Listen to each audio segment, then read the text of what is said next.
Hi everyone, welcome.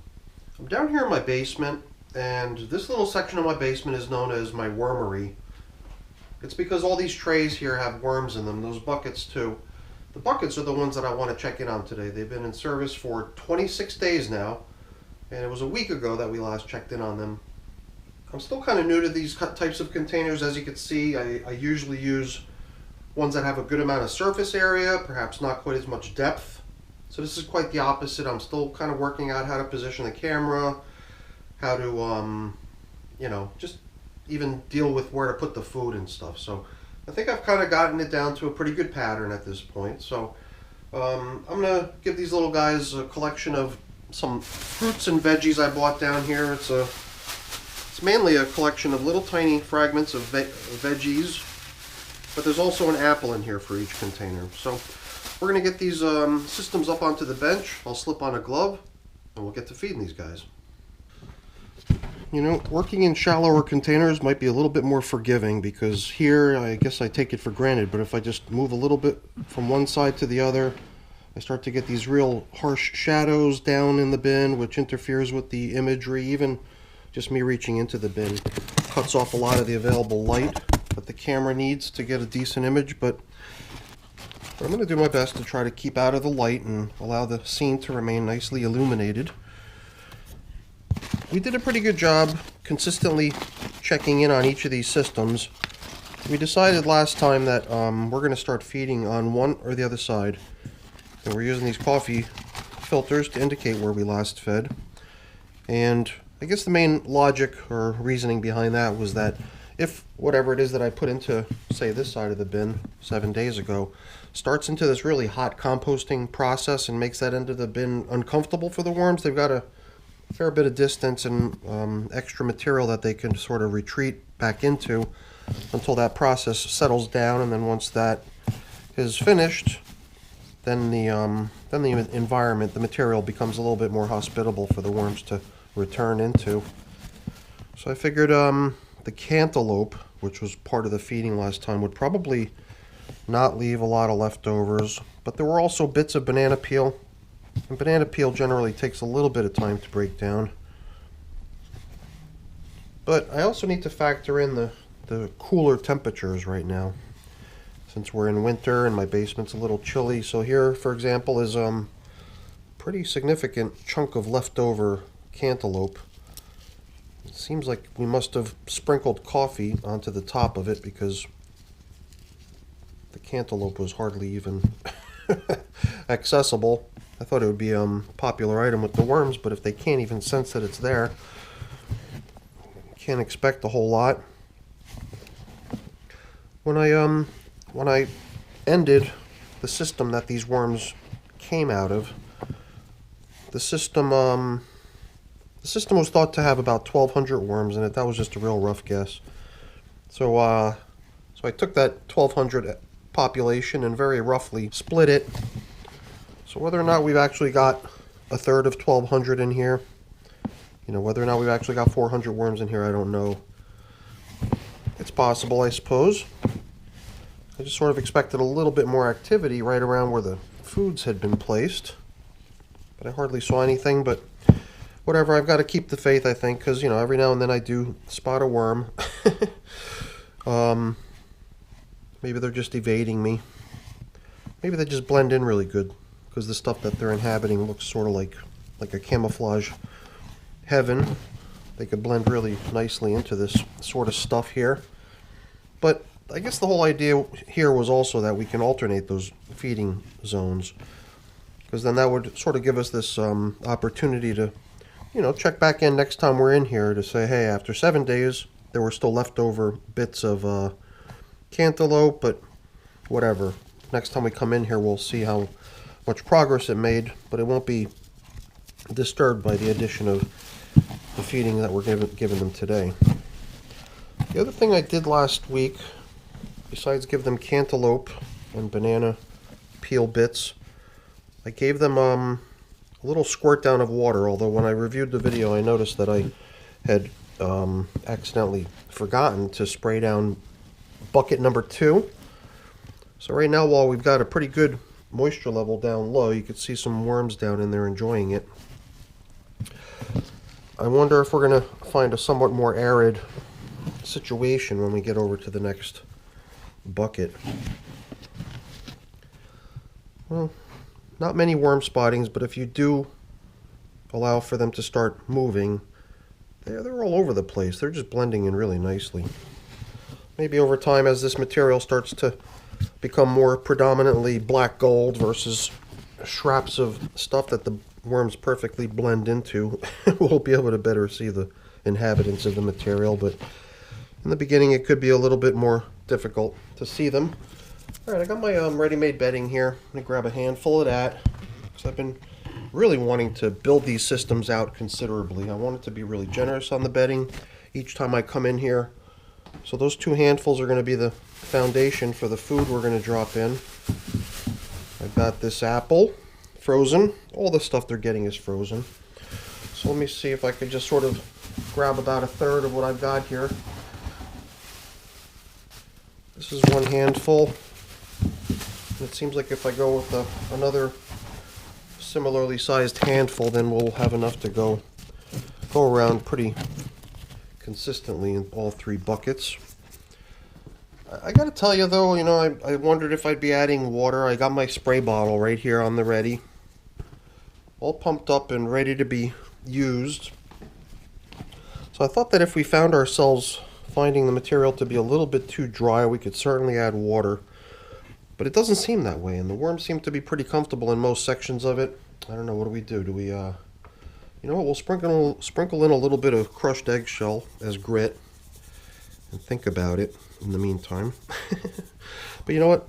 I'm going to resort back to the logic I've been using elsewhere since it's winter, and since I usually underestimate what the worms need as far as moisture.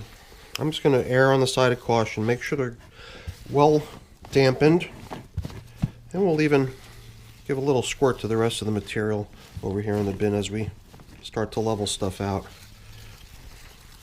Sometimes when I only cover up with paper like we're doing here, it seems like the moisture escapes really readily.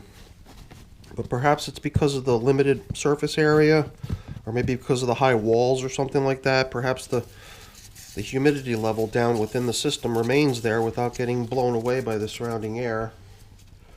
Kind of benefiting this system in its ability to hang on to moisture more easily. So I'm going to try to keep that in mind because that is my initial observation with these buckets.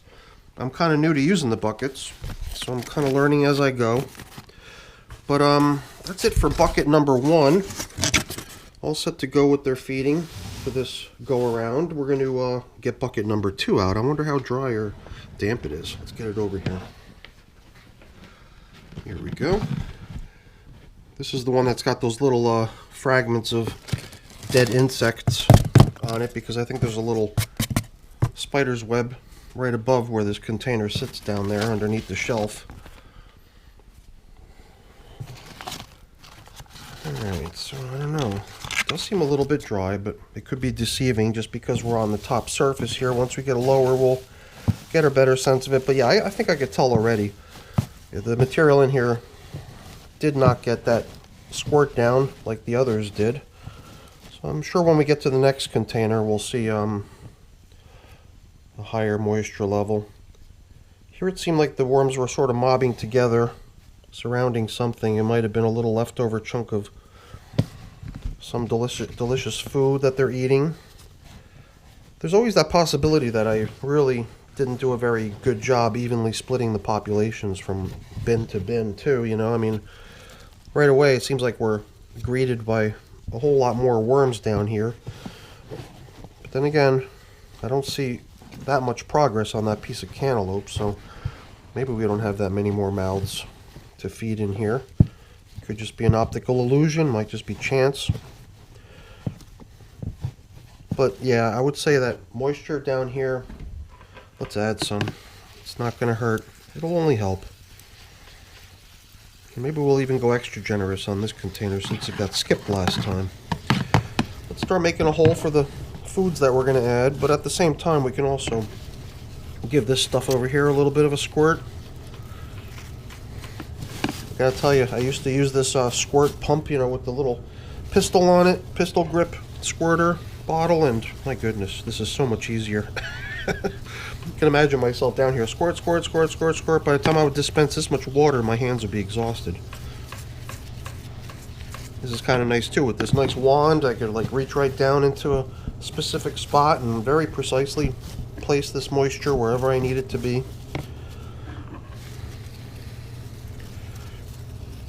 We didn't go too overboard last week, so if I needed to compensate for what was missed last week, I would say we've already caught up in terms of equal moisture application. We still have a little bit that we can give this though if we felt we needed to, but let's see if that's the case or not as we get down to this side of the bin where there had not been any food placed. Not quite as much action. Very crumbly material, cool and damp. Luckily not too dry, you know, there's worms hanging out. In fact, the worms that we're seeing in here are pretty small ones. Hanging out down here on this edge of the bin. So, looks pretty good. Let's drop in a little bit more bedding so we can kind of insulate any wormies down there from the cold stuff coming in. Multiple benefits of giving them more bedding, besides the fact that they just love it and they need it. By doing it this way, I can come in here with my frozen foods and just drop it right on top of what I know is worm-free material. Alright, this large chunk probably counts as a little bit more than just one handful. So maybe this is all we need to give these guys. Whatever, let's get a little bit more. We saw a good number of worms in here. And now what remains in the bag is for the last bucket. This pulverized eggshell, it's what the worms need to be able to break down the foods that they consume. So it's not necessary to add it every time, but I like to add it at least once in a while. But if it's missed or forgotten, it's not the end of the world. That's the nice thing about raising worms. They're fairly forgiving little creatures. Tough little guys that can thrive quite nicely if you take good care of them, but they also can get by quite nicely all on their own. Here's the right before we dropped in the worms, we had put a little marker in here. It's very faint and difficult to read, but there's the number 2 for bin number 2. So each container got one of these little labels so that as the worms went in we could see which population the video is depicting. Well, we got one more to feed and we're done. Let's get this feeding zone indicator on top of where we just placed the food in. Get these coverings on, which seem to be doing a perfectly good job keeping the moisture in despite the really dry air. You might have heard the furnace kick on. It's cold now, it's winter time and the furnace is going, but it's also drying out the air considerably. Alright, let's get the last system out here and feed them. Alright, bucket number 3. I wonder if we'll find the little number 3 paper. I wonder why we didn't see the number 1 paper in the first container. Or maybe we did and I just sort of breezed by it. Wasn't really looking for it, but it sort of stood out there when we were wrapping up at bucket number 2. Pretty dry in here too. We'll add water just like we did in the other containers, but before we add the food and water, let's check out how things look down in the feeding area. Here too we're getting greeted by a few worms. Some of them are up here in the material that I excavated. These are European night crawlers. And you can see that they're in various sizes. That was kind of cool, that little batch of tiny little ones that we found in the other bin. Here's a piece of cantaloupe rind, once again covered in a whole bunch of coffee. There was coffee upstairs, but I didn't bring it down. Perhaps I'll just include it in the next feeding somewhere else. So here we got a good number of worms, really working the material down. This is another chunk of leftover something. Yeah, I believe that those were banana peel. Tougher than the cantaloupe. It'll last longer for sure. The last thing that'll remain of the cantaloupe are these light colored little designs on the rind. That stuff's a little bit more woody and tough, so they nibble around anything they can't eat right away and then come back later once the stuff softens up and further breaks down. Here too it looks like they've kind of decided on something that they're really enjoying, so they're all huddling around eating something very yummy. In this case, I would have to say it is, well, it's either cantaloupe or it's coffee or it's banana peel. Who knows? Maybe it's just the combination of all the flavors that they like a lot. Yeah, it seems like the pieces that were obscured by the coffee didn't get a lot of attention, so we've managed to shake off all that stuff and spread it around a little bit. And here's a little bit more dry stuff. Maybe we'll proceed with getting some dampness in here as we make room to plop in today's feeding. I wonder if we'll find babies over here on the opposite end from where the feeding was put. I wonder why they were all so interested in being over on the other end of the bin. Well, here we've got some leftover mango pit. I'm pretty sure that by now the mango seed, yeah, here it is, maybe, or just a chunk of the husk. I don't know, it's incredible how they're able to break something down that's so tough. It's also incredible how I can just bend it and probably break it now, considering how tough it is when it's new.